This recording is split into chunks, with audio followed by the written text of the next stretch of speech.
Hi, everybody, and welcome to session 343, Precision Medicine Integrating Computational, you can tell I'm a thyroid cancer survivor, excuse me, integrating computational analysis with clinical genomic information to inform clinical decision-making to offer better care for thyroid cancer patients. And our presenter today is Dr. Theodora Pappa, and I will introduce her now.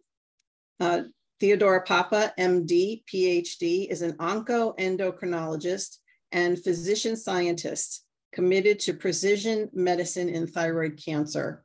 Her clinical practice at Brigham and Women's Hospital, Dana-Farber Cancer Institute, is thyroid focused, and she conducts translational research on thyroid cancer genomics, collaborating with colleagues from Harvard Medical School and the Broad Institute. The focus of her research activities is to chart the tumor ecosystem in thyroid cancer and leverage the advances of next-generation sequencing and novel computational approaches in order to dissect and clinically interpret thyroid cancer genome and eventually develop novel prognostic biomarkers to help advance thyroid cancer care. Dr. Pappa is a 2022 ThyCa research grant recipient. Welcome, Dr. Pappa, and I will turn it over to you. Thank you very much, Daria, for the very kind introduction. It is actually a real privilege to participate in the Thyroid Cancer Survivors Conference this year. It is my first time joining, and I actually had the chance to listen to some beautiful talks in the past 2 days, and this is truly a phenomenal conference. I'm very happy to be part of it. So the subject I was assigned to talk to you today is precision medicine in thyroid cancer and how we can integrate computational analysis with clinical and genomic information to inform clinical decision-making and offer better care to thyroid cancer patients. So in the next 30 minutes or so, I will give you an overview of how we're using precision medicine today as a tool to help us diagnostically and also to improve our knowledge about prognosis in thyroid cancer and which therapies may be of more benefit. And I know you have already heard about biomarkers and mutations from other thyroid cancer docs in the past 2 days. So my goal will be to try to summarize what we have learned from precision medicine so far and how we are applying it to clinical practice today. And we will also talk about how computational analysis works and the steps that are taken to interpret the results of this analysis in a meaningful way. And lastly, because this is an emerging field in science, I'll discuss about where the field is moving towards in the future. And first and foremost, I'd like to say that precision medicine and personalized medicine is a tool that's best used by multidisciplinary teams, such as the example that I'm showing here in this honeycomb graph, where the endocrinologist, the surgeon, the nuclear medicine doctor, the medical oncologist, but also the pathologist and the radiologist come together to create an individualized care plan for the patient. And questions where precision medicine can be helpful. They include, first of all, diagnosis. Is this tumor cancer or not? And I'll show you an example in the next slide about this. Prognosis, how serious is this cancer? And can we predict outcomes? Treatment, what's the best treatment and will the cancer respond to the treatment? Monitoring, how is the cancer responding to therapy? Is it relapsing? And also risk assessment. Does the patient have a higher risk for the cancer to come back or not? And there was another very nice presentation yesterday about genomic testing overview. Several of you may have heard already about terms such as next generation sequencing, genomic classifiers, or you have seen your own pathology reports in your medical records that talk about immunohistochemistry staining and genomic alterations. And with regards to the latter, so to talk a little bit about genomic alterations, every cell of our body has a code, and that's the DNA, which are the instructions to the cell on how to operate, grow, and divide in a controlled way.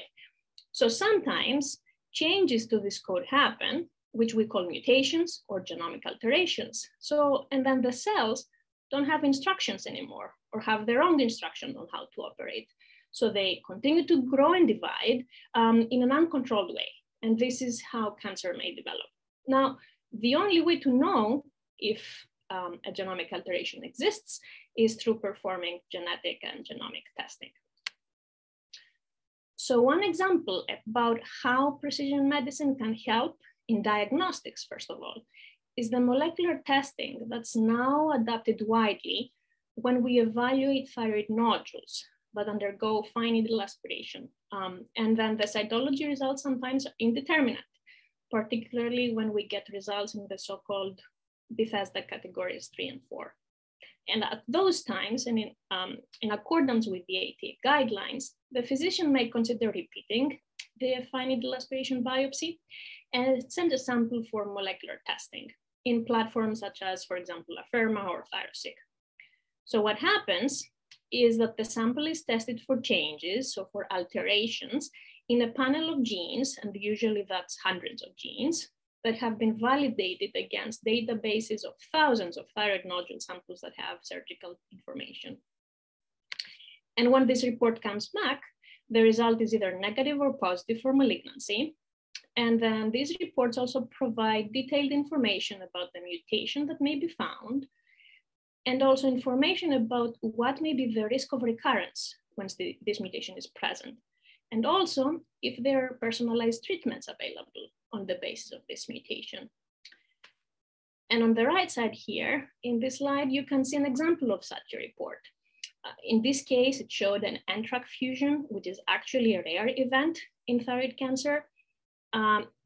This report gives us the information that there was no BRAF mutation, no RET fusion found. It also describes the risk of malignancy in this genomic alteration, which is over 95% for papillary thyroid cancer, and also notes that there's a targetable alteration.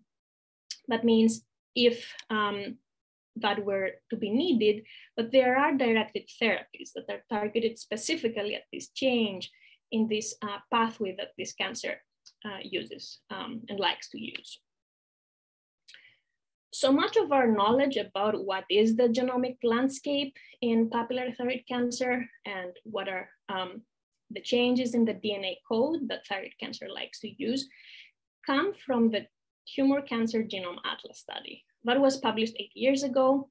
And in this study, the researchers studied almost 500 papillary thyroid cancers, and they analyzed the entire genetic code of the tumor with what we call whole exome sequencing. And in this graph that you see, every vertical line is a patient, and every tick is a mutation, and different colors correspond to different types of mutations. So the main take-home message from this slide is that BRAF mutations are very common, and we find them in more than half, approximately 60% of papillary thyroid cancer, whereas RAS mutations are present in about 13% of PTCs. The other thing that you may note is that in each vertical line, sometimes you may see multiple ticks.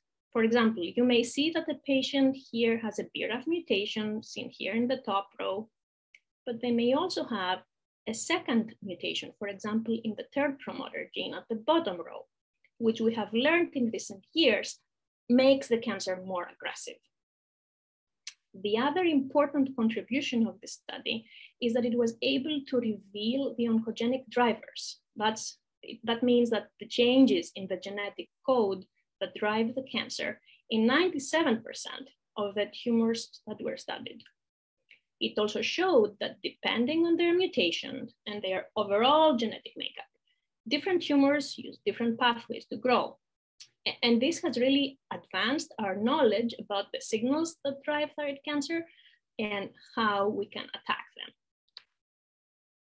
Moving now beyond the diagnosis of thyroid cancer to another tool in precision medicine, next generation sequencing, that can help us stratify patients, understand the risk of disease, and who may be a good candidate for selected therapies when disease progresses or becomes resistant to previous treatments.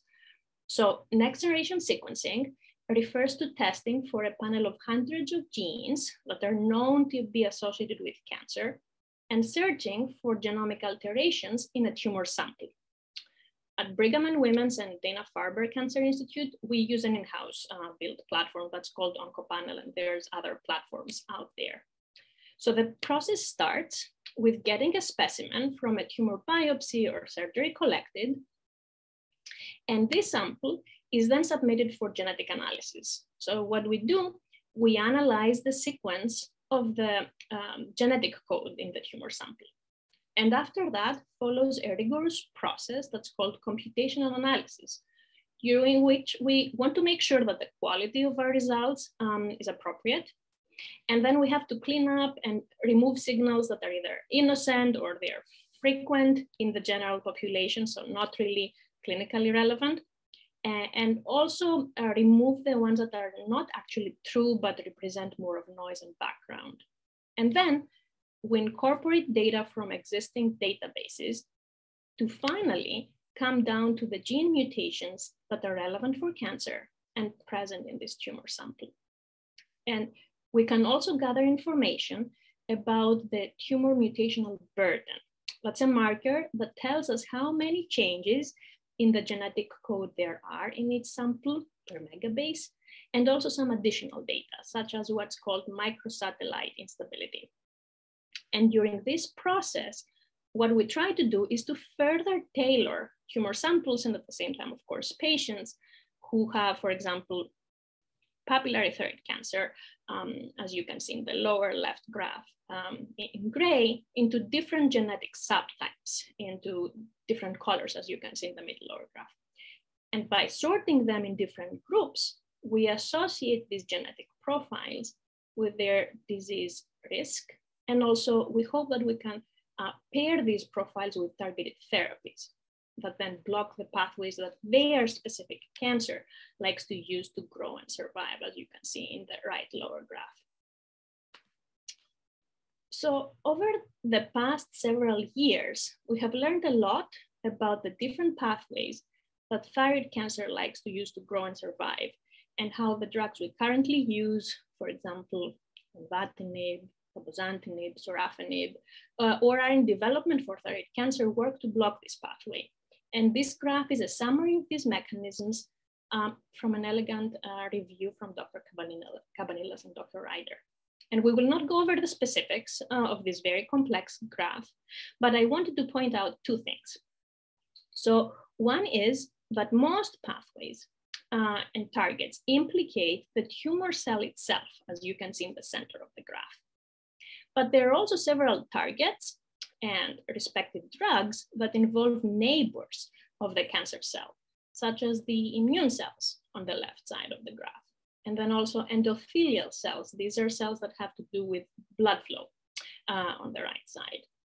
And the other point I'd like to make is that we know a lot about the pathways that targeted therapies use today in advanced or progressive thyroid cancer block. But when it comes to pairing the information from genomic testing or next-gen sequencing, essentially we have 3 genes. And if they're found to be mutated, these can be paired with personalized therapies. For example, in the presence of a BRAF mutation, we now have the dabrafenib trametinib. In the presence of RET fusion, so percatinib, pralsetinib, and in NTRK fusions, larotrectinib and entrectinib. So over the years, the panels of genes we're using in next generation sequencing have actually grown and now cover several hundreds of genomic changes, alterations. And with next generation sequencing being available in more and more patients, which is great, this results in having a wealth of really dense data in our hands.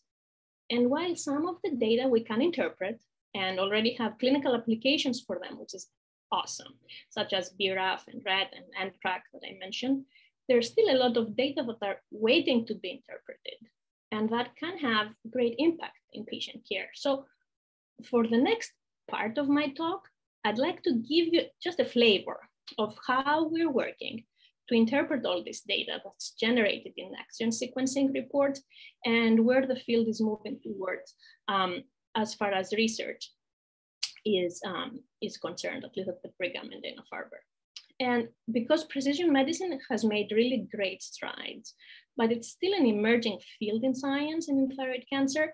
So the next few slides will refer to findings that don't yet have full clinical applicability, but they do have potential and they're promising for significant impact in the future. So here, I'll give you an example of how we worked to utilize the findings of our in-house next generation sequencing platform to show that there's a lot of heterogeneity in papillary thyroid cancer, and a lot more work has to be done to further tailor the disease. So for this reason, we took 447 thyroid cancer patient information that had their next-gen sequencing done at Brigham and Women's and Dana-Farber. And out of those, we selected 225 patients that had papillary thyroid cancer plus a BRAF mutation in their tumor. And then we looked at their next-gen sequencing reports to see if they had any additional second mutations on top of their BRAF mutations. And we classified these mutations depending on the pathway that they affected in cancer growth. And it turned out that 190 patients just had this BRAF mutation, but 35 of them had BRAF plus something extra, an additional mutation. And out of those, 11 patients had, as their something extra, a particular set of mutations that affected a specific pathway called PI3K AKT mTOR. So when we looked at the outcome data of these patients, as you can see on the right of your slide, we observed that the probability of survival for those that had BRAF-only mutation was actually very good, almost 100%, as you can see with the black line. But having a second hit with a mutation in that specific PI3K pathway negatively impacted survival, which is shown with the red line that's dropping lower in the subgroup. So this study gives you an example of how powerful this information we can get when we blend together detailed data from the next-gen sequencing platforms and clinical data from our patients. And in a similar concept in this study, but that was a study of a single patient actually, we wanted to show that there can be heterogeneity even within the same thyroid tumor in a single patient. So this graph, that's a thyroid gland, shows with different locations where we took surgical samples from a case of papillary thyroid cancer and we performed next-gen sequencing. And we actually analyzed multiple samples from the original tumor of the patient, but also the subsequent tumors when the patient experienced recurrence of the disease in the neck that you can see with the black arrows. And on this right graph, you can see the result of this case's molecular profiling. So here, each column is a sample from this patient, and each row is a different gene. So that can have a change in its code, the DNA. And from the names, you may be able to recognize that all the samples actually had an NTRK fusion here, and also a mutation in the third promoter gene. But there were also several other different mutations in other cancer-related genes that were pretty variable, depending on the sample that was being analyzed. That again speaks for the genomic heterogeneity even within the same tumor. So you may wonder, so why can this be? And why you can get some additional signals depending on which area is being sequenced? The answer is that even though next generation sequencing is a very advanced method to test the tumor genome, and we're very lucky to have it available, it also has its own nuances. As we're sequencing a chunk of thyroid tumor in bulk.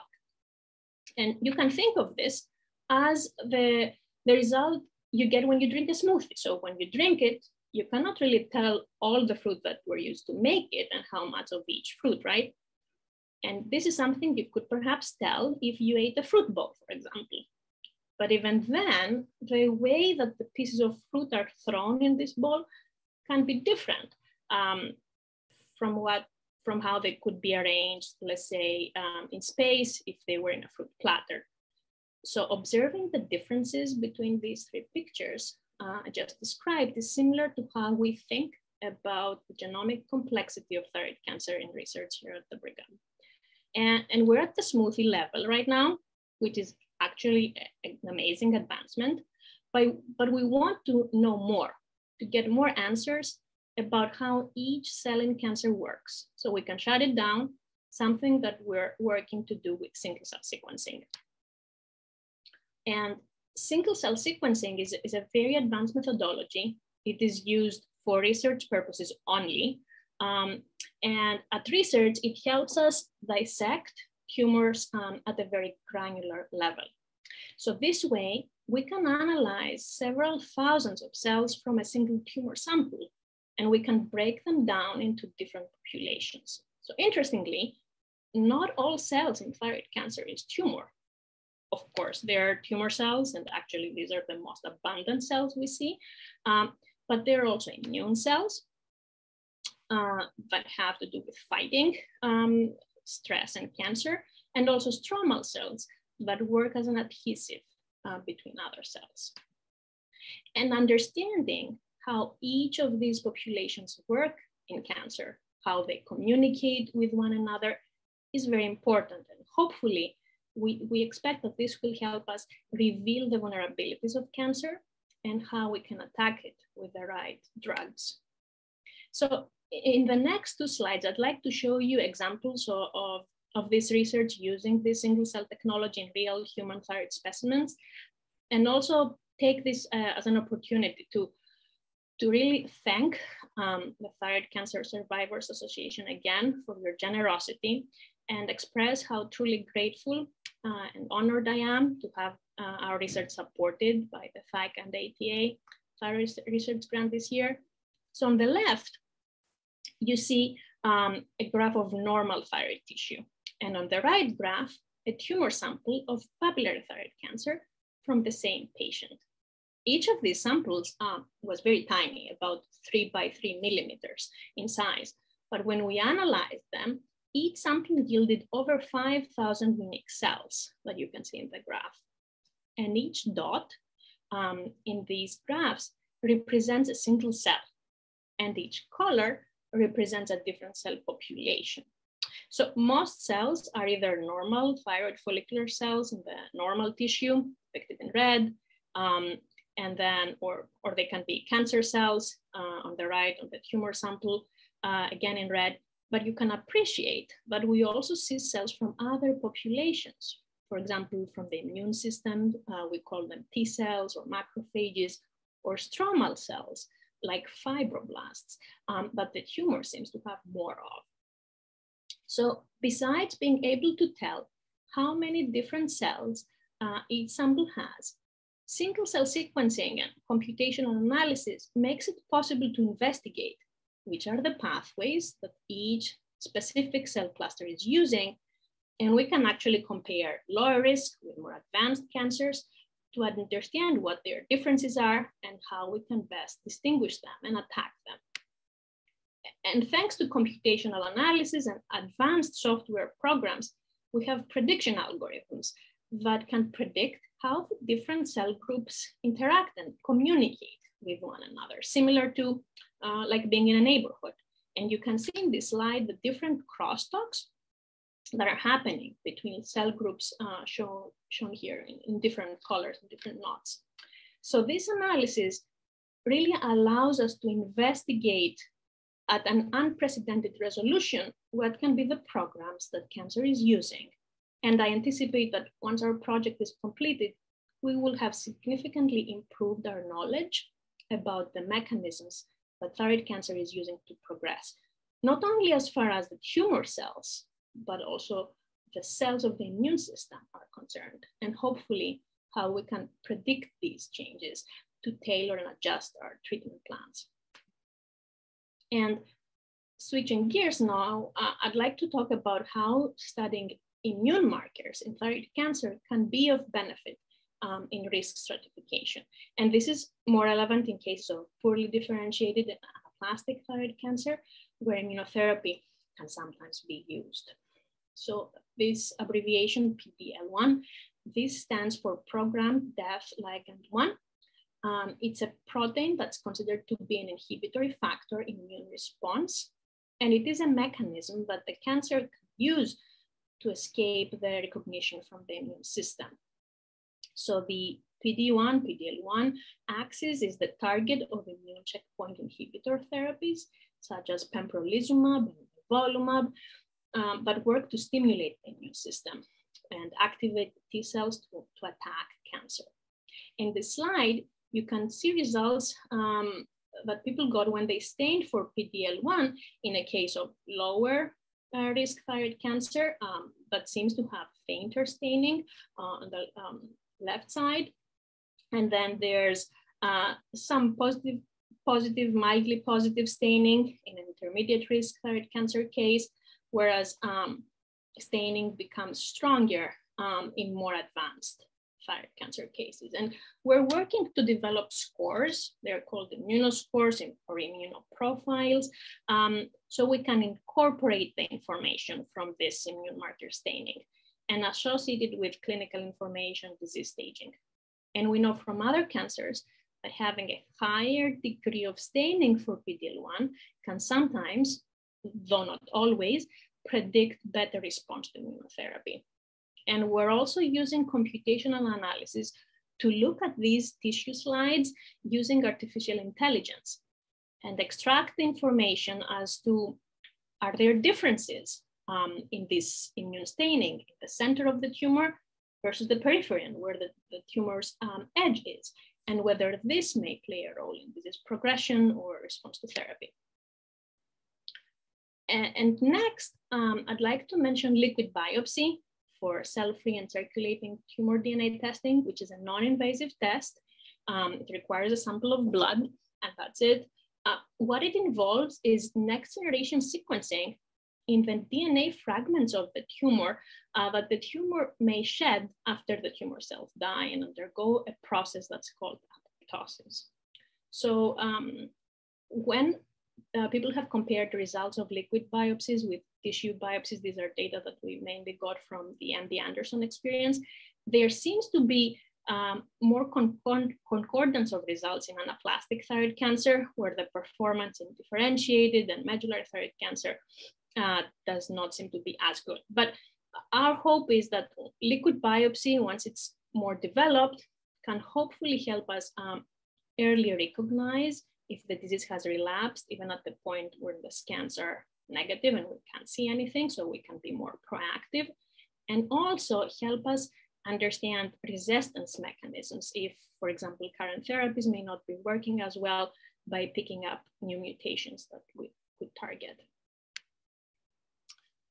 And lastly, it's important to mention the impact that precision medicine is making when it comes to inherited genetic syndromes, the ones that you can pass to other generations that are associated with mutations in the RET gene. And this is relevant primarily in patients with medullary thyroid cancer that sometimes are found to have a RET gene mutation, not only in their thyroid tumor, but they can carry this genetic change in all the cells of their body, what we call germline gene mutation. And this is very important to know, first of all, for the patients themselves, because depending on the specific locations of the RET mutation that you can see on the left graph, they may be at risk to develop other endocrine tumors as part of what we call multiple endocrine neoplasia syndrome type 2, MEN2, that you can see on the right graph, such as tumors in the adrenal glands. These are called pheochromocytomas, and in parathyroid glands, these are parathyroid adenomas, benign tumors that can cause hyperparathyroidism, elevated calcium levels. So if you have medullary thyroid cancer, knowing if you have a RET mutation in all cells of your body has implications about screening you may have to undergo to detect other endocrine tumors early enough. It also has implications for other family members. And if someone has medullary thyroid cancer and carries a germline RET mutation, we recommend genetic counseling and offering testing to first-degree relatives, so children, parents, siblings, to check if they also carry the same mutation in their bloodstream. This actually gives a window of opportunity, for example, to detect early changes in the thyroid gland in children of patients that have medullary thyroid cancer. And depending on their exact red mutation, there are guidelines about discussing prophylactic surgery at recommended ages, even at the stage before they develop cancer. So wrapping up this presentation, I hope that I was able to convince you that over the past several years, we have made great advances in precision medicine that are impacting our decision-making every day. For example, when it comes to diagnosing cancer in cytologically indeterminate thyroid nodules, when it comes to identifying targetable changes in the DNA to select the best therapies in advanced and progressive disease, as is the case with BRAF and RET and NTRA. When it comes to germline testing for RET mutations and the implications that this can have for the patients and also their families. So we can see much more than the tip of the iceberg, which is great, but at the same time, we have a long way to go and much more to discover. Just to summarize, the role of precision medicine is to help us understand the genomic alteration in thyroid cancer and the mechanisms that the cancer is using to survive and grow and try to become smart at a deep granular level so that we can attack it back. And when we know this information, we can optimize our multidisciplinary approach to select the appropriate therapies for each unique patient's cancer that will lead to better responses and less side effects. And we can also use this information to understand the risk of recurrence in each patient's cancer, risk of other cancers if there's, let's say, mutation in all the cells of the body, and individualize how aggressive versus how conservative our monitoring should be so we can mitigate unnecessary treatments and have a better quality of life for our patients. And with that, I'd like to thank you very much for listening in, and I'd be happy to answer questions. And I see a couple of questions already in the Q&A. Thank you, Dari. I can start by reading Robin's question. Have you seen many changes of genomics within a patient, say, who had genomic testing 7+ years ago, and comparing it to newer meds and a new genomic test repeated after 7 years when patient has been on multiple TKIs for meds during this period? I'm asking because I want to know if it pays to request a new biopsy to redo genomic testing. So that's a great question. One thing is, if genomic testing was done 7+ years ago, the first thing is to see what the panel of this genomic testing included. Over the years, more and more genes have been added. We can always go back and retest an older sample. The other thing that happens is that we know that receiving treatment, let's say chemotherapy, radiation, tyrosine kinase inhibitor therapy, can change the genome on their own. And sometimes what happens if the disease has progressed or metastasized, there may be clones. So these are small cell clusters that may escape the treatment, and then they become the dominant disease that then spreads. For example, an example of that could be perhaps finding a third promoter mutation. So in short, if there is concern that disease is not behaving and responding to treatment well, and someone has exhausted their line of several therapies, it's always a good thought to discuss about testing a lesion that's growing or not responding as it should be. Dr. Pappa, if you scroll down just a couple spots, she added a little bit, she or he, with a name like Robin, I can't tell, Yes. added a bit more detail. Yeah, so this was found to be TERT, NRAS, RBM10, JAK2, E1, IAX, and PIK3CA. Yes, so this is actually, this is very useful. And then we know that having a TERT promoter mutation is associated with more aggressive disease that may escape some of the therapies. And then as I showed in one of my slides, having the PIK3CA mutation also increases our awareness that this cancer may not respond perfectly. Another question is, are BRAF mutations always BRAF V600E? And the short answer is yes. There's a very small minority of cases that may harbor another mutation within the BRAF gene, but this is the one classically known in thyroid cancer, but also in melanoma, where a lot of our knowledge actually about how BRAF works. These are V600E mutations, yes. How does this differ in children with germline mutations?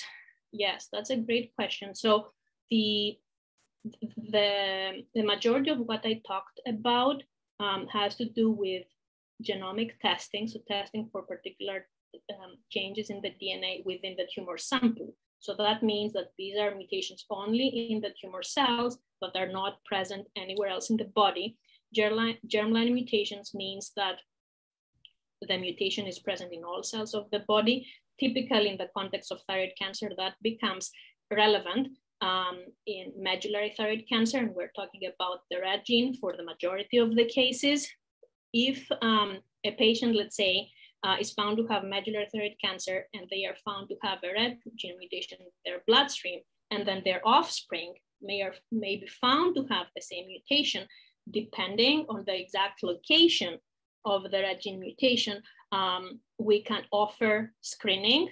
I can tell you, for example, the 918 is associated with MEN2B, so that confers a higher risk for medullary thyroid cancer. And we typically, there's guidelines about when to consider prophylactic surgery that can be even under the first year of life, whereas 634 mutation in the red gene, which is actually the most prevalent out of the germline red mutations, is also associated with a high risk to develop medullary thyroid cancer, but their prophylactic surgery can be considered under the age of 5 usually. And then for other mutations, depending on, again, their exact location, we can consider prophylactic surgery later on where their calcitonin levels rise. On an NTRK inhibitor for multiple years, when should liquid biopsy be performed to test for potential resistant mutations before they show up on scan? That's a great question. I don't have a clear and straightforward answer to you, mainly because liquid biopsy is a test really under development and undergoing research. Overall, the guidance would be if people have been on recommended therapies and there's resistance, liquid biopsy can be performed to try to pick up new mutations that may be responsible and explain why treatments are not working as well as they perhaps were working earlier on. What about mutations of DICER1 and PTEN? Yes, these are great questions. So these are not as commonly seen, but when there's concern that these mutations are present, and if they're also present in pediatric patients, getting a genetic counselor involved and thinking about other endocrine or genetic syndromes like Cowden syndrome, that's when having a genetic counselor on the group really helps. I do have a question about the liquid biopsies. Can you just describe a little bit more about how they work? Yeah, so liquid biopsy essentially is a blood sample that's drawn, and there's again a panel of genes that are tested for particular mutations. So we have advanced techniques to really tell whether that DNA that we're seeing comes from the body's, regular DNA circulating, which is not expected to have these mutations. But then as the tumor cell dies, they create DNA fragments that may have the particular mutation that is responsible in driving that cancer. So we can essentially through liquid biopsy, multiply those DNA fragments and then sequence them, and then see whether that particular mutation is present or not. Or if a patient, for example, is known to have a particular gene mutation, is receiving treatment, if the cancer has acquired new mutations over the course of time, which can potentially explain resistance mechanisms. Again, this is not a super well-developed assay. We have data from the MD Anderson showing that it performs really well when you do it in anaplastic thyroid cancers, where if you compare the mutations from the tissue biopsy and the liquid biopsy, there's a pretty good concordance. But then when it comes to differentiated thyroid cancer and medullary, this cannot, the performance of the assay is not that good yet. So we have some more way to go. Another question is, can you test thyroid tissue 16 years later? That's a good question. We have tested, yes, the quality of the DNA and the RNA. This is the genetic codes for the tumor can change and worsen over the course of years. This is something that we do factor in this process of computational analysis that I mentioned. So we have to be very vigilant and follow specific software programs to try to remove what we think is artifact. So sometimes there's changes in the code that just happen because of the way that the tissue is preserved. So we have to be careful and take that into consideration. But it's doable. Please explain more, that's from the N-trackers. Please explain more about TERT and then research exploring TERT promoters. Yes, actually having, so TERT promoter mutations, these are mutations that are not in the actual coding sequence of the gene, they're closer to the actual TERT gene. These mutations are found to be more enriched in more advanced thyroid cancers, and poorly differentiated thyroid cancers, and anaplastic thyroid cancers. And right now, there's no targets for TERT promoter. So the way we primarily use it is to predict whether a cancer may be more aggressive versus a cancer that may not harbor a TERT promoter mutation.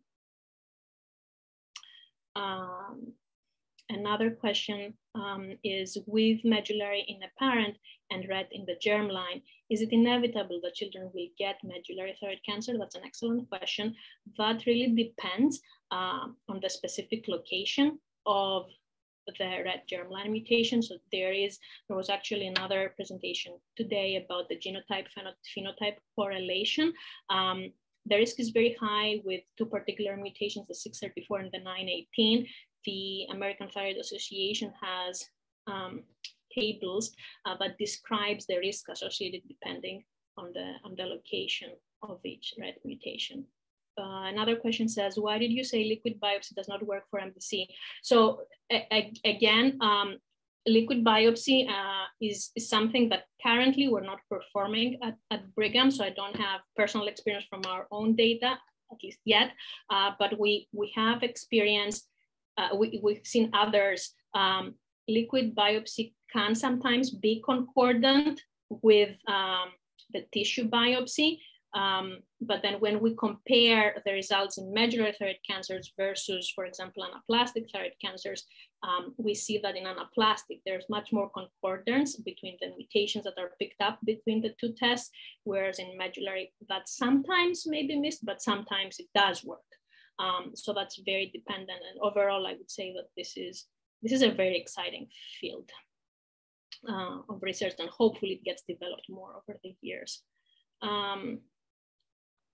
Can you talk about the role of ALK inhibitors? Are they related to NTRK inhibitors? I'm not positive and have been on an ALK inhibitor. And I'm wondering if NTRK inhibitors can help me, as they are often grouped in basket trials. I would say that That's a great question. I don't believe that there's a straightforward answer to this. It would be very important to look at the comprehensive next-gen sequencing panel you may have performed and see whether you may be eligible to participate in a basket trial. Another point I wanted to make is that over the years, I believe Dr. Sabaya discussed this earlier too, I believe yesterday, we are moving from an era that we were having trials done on the basis of the cancer type to an era where trials and medications are used against a particular target. So that's the agnostic approach, and it has really revolutionized the FDA approvals that we're receiving, including the recent approval of the dabrafenib trametinib for BRAF mutant solid tumors recently, which makes the differentiated thyroid cancer patients that are BRAF positive, if needed, to have access to these drugs. Is direct biopsy preferred over liquid biopsy when searching for a possible V804 mutation? I'd say that direct biopsy and tissue biopsy is more standardized versus liquid biopsy. If there's a way to get both, I think that's awesome. But then the way that our next-gen sequencing results are reported, and the ones that we feel more confident about are the tissue biopsies so far. But again, this is a rapidly evolving field. I'm an NTRK positive PTC patient with metastasis to lymph nodes. My medical oncologist started me on larotrectinib 100 milligrams twice daily recently. Great. What kind of imaging would you suggest I should get, and how often, to judge the effectiveness of this drug? Thank you, Ben, for your question. So cross-sectional imaging with CAT scans is the mainstay of restaging thyroid cancer. It very much gets individualized on the basis of the patient. So depending on whether your lymph nodes are on the neck, if there's concern for mediastinal lymph nodes, if there's any concern for nodules in the lung, imaging of the neck and the lung is what's most commonly used for restaging thyroid cancer. Right now, all I'm doing is CT scan with contrast of the neck down to the pelvis every 3 months. Yes, that makes total sense. Thank you for the follow-up. I didn't see that comment earlier. Yes. And one other thing that I wanted to note is that this has been made possible over the years, thanks to the patients agreeing to participate and offering their leftover samples for sequencing and for research. There was no other way we would have known, haven't we been able to dig into their samples. So I'm so thankful for everyone who has donated their leftover samples for our research. So this is what led to what we know today. And other questions are, what are your thoughts about taking a drug holiday? Yes, that's a great question. You know, when we graduate medical school, we take the Hippocrates Oath, and that says, do no harm. So whatever we do, we have to bear on the back of our mind, but we have to balance the risks and the benefits of the drug that we're using. So targeted therapies do have side effects. New drugs are being developed, and the hope is that the more specific they become, the less side effects there are. However, there's always a risk of side effects. So whenever that happens, drug holiday or dosing the drug every other day are approaches that are sometimes used to make it possible for the patient to stay on therapy or take short breaks, as long as there's no much worry about the cancer rapidly progressing. How is it that they found BRCA2 mutation in my thyroid tumor? Do you have any experience with that? We can find, as I mentioned, other mutations that are not very well characterized to result in thyroid oncogenesis when we do next generation sequencing. So as I described, when you get a next generation sequencing report, you may have your big names, your big targets like BRAF and RAS and RET and NTRK, but then you may also have additional mutations. So it doesn't necessarily mean that these mutations are found in your bloodstream. The way to really tell the difference between the two is get a matched blood sample along with the tissue when that's being sequenced. That's sometimes something that we do. But then we're really trying to investigate what's the role of additional mutations other than the classically known BRAF, RAS, RET, and TRK. Thank you.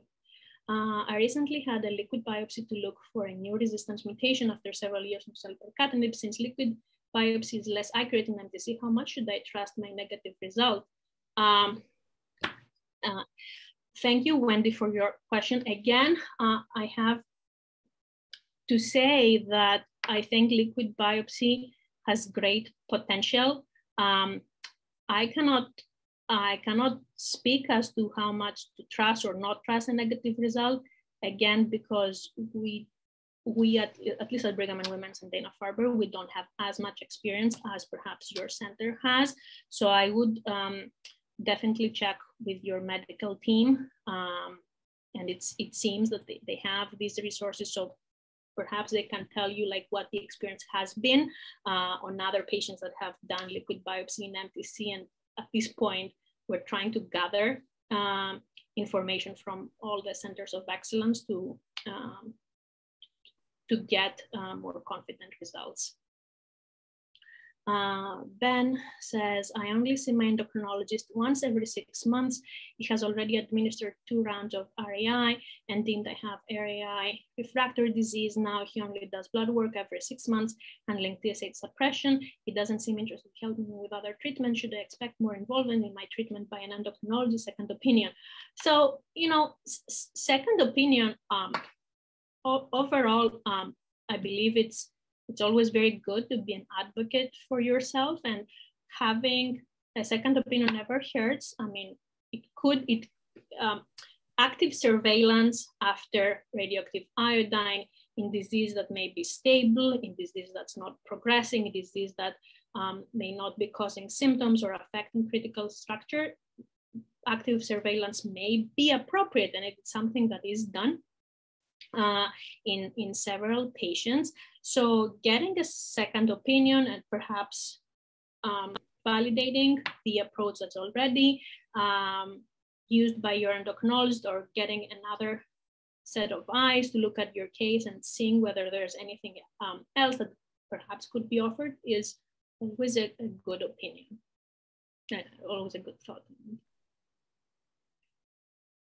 You got a compliment from ntrcares.org saying, thank you for a great presentation. Thank you for listening. It's very late on a Sunday afternoon, so I appreciate the audience listening to the webinar, and hopefully that was something that helped you. And I would suspect that a lot of people on here are suffering from what I like to call conference brain. Towards the end, we get so overloaded with information from going to so many sessions that I know I'll be taking a nap when all this is done. We have 4 more minutes if anybody wants to toss a question into the box. I have a question. How long do they store these tissues? Like my tumor was taken out in 1996. That's gone, right? That's you know, it's likely that it's gone. Each institution has their own policies. We have had luck getting slides from other institutions shipped over to Brigham and Women's and Dana-Farber to get independent pathology review or get next generation sequencing done. It has not always worked, but I think it's worth pursuing. if that's the only sample that you have, to get some more information about a patient's cancer. In my case, I don't need any more information because I had what Gary Bloom has referred to as garden variety papillary carcinoma. So, but I was just curious, you know, is there like a standard that they have to keep things for so long, or? I think it depends on the institution. I would say that if it's over 20 years, it's probably hard to track down that. Right. Right. Okay, we got another thank you from Ben. Thank you so much. I would concur. I think I'm going to do one last call for questions, and I'm going to give it about 30 seconds. And then otherwise, we're going to let people go. Okay, I think we're going to say thank you very much to Dr. Pappa, and best of luck to you with your research, and look forward to hopefully seeing you in person. If we can get back to meeting in person, would be nice. Yes, definitely. Thank you so very much, Daria, and everyone. Take care. Bye-bye.